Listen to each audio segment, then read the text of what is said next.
LGBTQ Pride Month, which commemorates the 1969 Stonewall Uprising in New York City. Police officers entered the Stonewall Inn and conducted a raid. Two transgender women of color, Marsha P. Johnson and Sylvia Riviera, led the riots in the nights that followed. That moment served as a catalyst for the modern LGBTQ rights movement in the United States. President Bill Clinton officially designated June as Pride Month in 1999. Now, since then, celebrations have taken place in cities all across the country. This year, Milwaukee is marking 30 years of Pride Fest here along the lakefront. I talked with the organizer of one of Milwaukee's first LGBT celebrations about the milestone.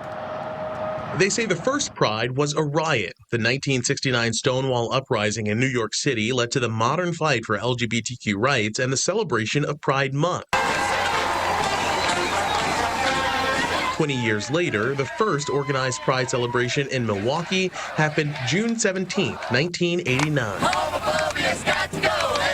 It completely transformed my attitude. Mark Marucci from Green Bay was there. That bus trip down was amazing because I was now talking and hanging out and meeting people that I hadn't met before and feeling like I really belonged as part of the community. That even grew farther when I went down to when we got to Milwaukee. Marucci took this video documenting his experience to that first Milwaukee Pride celebration. The march through the Walker's Point neighborhood, up Water Street and past Milwaukee City Hall, eventually ending in Cathedral Square Park with a rally. I just can't tell you how much something like a Pride event affects people who have felt somewhat oppressed most of their life. And just being with all these people that were so welcoming, it was such a positive experience.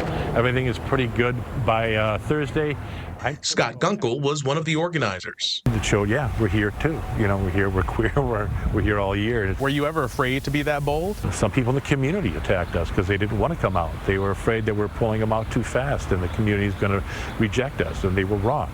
They accepted us. Now the vice president of vendor operations for Milwaukee Pride, Gunkel is still heavily involved with what's now become Pride Fest. This year's celebration marking 30 years at Henry Meyer Festival Park. Breaching that barrier to get into these grounds means that we were accepted. It shows that the LGBTQ community is part of the greater community of Milwaukee and a society as a whole. A show of inclusion and pride, Marucci says, is still just as important today. The only thing that we can do is show people we're here, that we're normal people, but more importantly, give each other support. And that is what Pride is really all about, is giving the LGBT community the support they need. There are many people yet today who don't feel comfortable being out in public.